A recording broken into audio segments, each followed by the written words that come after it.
Hello friends, आज हम एक नोवेल पढ़ेंगे दोस्तों जिसका नाम है no one write to the colonel, जिसे लिखा था गार्बेल गार्जिया मार्क्यूज ने।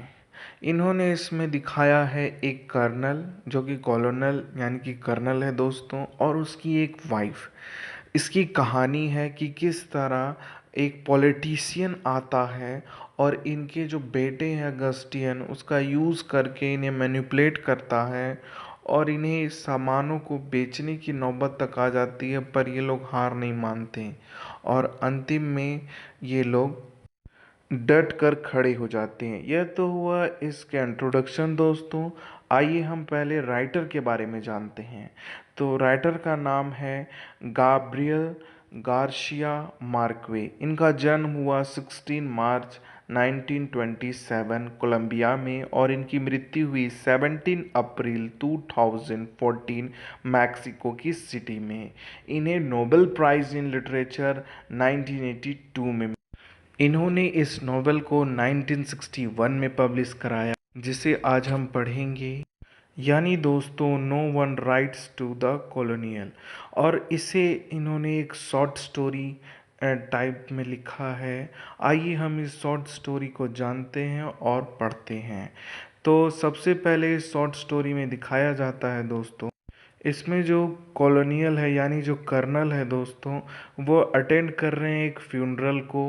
ये हर सप्ताह कोई ना कोई फ्यूनरल अटेंड करते हैं और जब ये फ्यूनरल कर अटेंड कर रहे होते तो अधिकतर केसेस में देखा गया है कि बार बार नेचुरली डेथ ही हो रहा।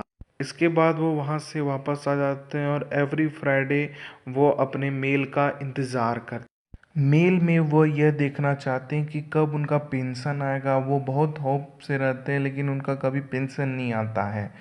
इधर उनकी जो वाइफ है उसका तबीयत खराब हो जाता है।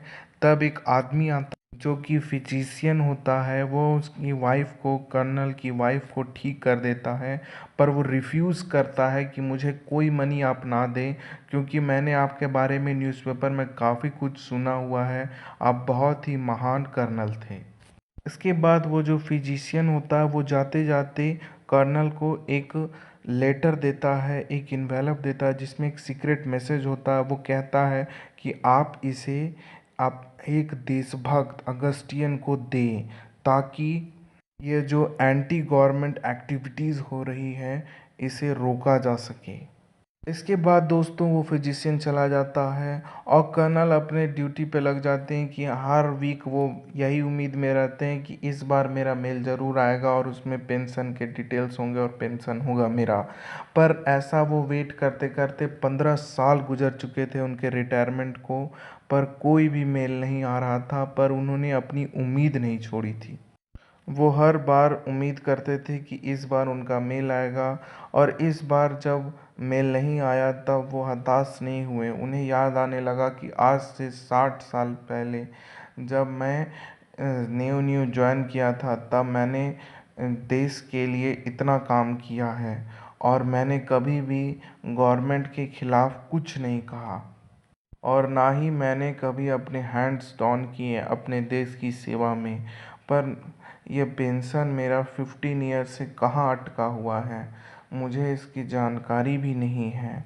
क्या मेरे साथ ही ऐसा हुआ या फिर और भी किसी के साथ? यह सब कर्नल सोचते रहते हैं और कहानी आ जाती है यह शॉर्ट स्टोरी सेकंड फेज़ में दोस्तों।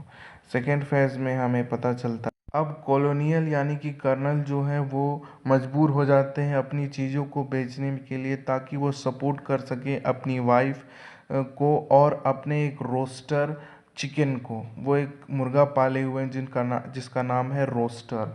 उसको सपोर्ट करने के लिए वो अपनी घर की चीज़ों को बेच देते हैं ताकि वो अपने वाइफ को खुश रह सकें, जिसमें इंक्लूडिंग होता है वो घड़ी बड़ा सा और एक पिक्चर। वो ये सब कर रहे होते तभी उन्हें न्यूज़ आता है कि एक लोकल पॉलिटिशियन है जो कि मेरे बेटे पे हावी हो गया और वो उसका बॉस बन गया है और मेरा बेटा उसका चमचा हो गया है। वो जो पॉलिटिशियन होता है दोस्तों, वो कॉलोनल यानी कर्नल को कहता है कि तुम अपना रोचेस्टर यानी कि मुर्गा क्यों नहीं बेच देते, मैं इसके 900 पेसोस दूंगा। पेसोस एक करेंसी है दोस्तों जो कि अमेरिका और फिलीपींस में यूज्ड होती है। पर वो जो कर्नल था कॉलोनियल वो रिफ्यूज़ कर जाता है। तभी एक अल्वारो नाम का आदमी जो आता है दोस्तों और कॉलोनियल को एक क्लैंडेस्टाइन नोट देता है। क्लैंडेस्टाइन नोट मतलब कि गुप्त एक नोट देता है जिसमें यह लिखा होता है कि अगस्टियन जो है उसका बेटा वो कहीं छुपाया गया है, वो जिंदा है पर कहीं छुपाया गया है। कॉलोनियल जब ये सब देख रहा होता है तभी बाहर मोहल्ले में आवाज़ आती है कि आपका जो रोचेस्टर है वो किसी के साथ लड़ रहा है। अब जब वो लड़ रहा होता है दोस्तों तो वो जीत जाता। पीपुल जो है वो एप्लॉइज्ड करते हैं, यानी वाहवाही करते हैं उसका, उस कॉक का। और वो उस फाइट को जीतता है तो उसको पैसे मिलने, रिवार्ड मिलने वाले होते हैं। इसलिए वो कॉलोनियल कहता है कि मैं अपने रॉचेस्टर को बिल्कुल नहीं बेचूंगा, वो बहुत ही अच्छा है और पूरे टाउन में वो मेरा रोचेस्टर एक ही है, मतलब मेरा मुर्गा सबसे महान है। जब वो रोचेस्टर यानी कि मुर्गा वो फाइट जीत जाता है दोस्तों तो ये जो मालिक होता है कॉलोनियल उसे 20% इनाम में मिलने वाला था। तो वो काफ़ी ज़्यादा खुश हो जाता है और उसके बाद वो 44 डेज़ वेट करने का सोचता है क्योंकि वो इनाम जो है वो 44 डेज़ बाद मिलेंगे। और वो बोलता है मैं रोचेस्टर अब कभी नहीं बेचूंगा। पर उसकी वाइफ कहती है तो तब तक हम लोग क्या खाएंगे। तब कॉलोनियल काफ़ी ज़्यादा गुस्सा हो जाता है और बोलता है शिट। और यहीं पे यह शॉर्ट स्टोरी दोस्तों ख़त्म हो जाती है।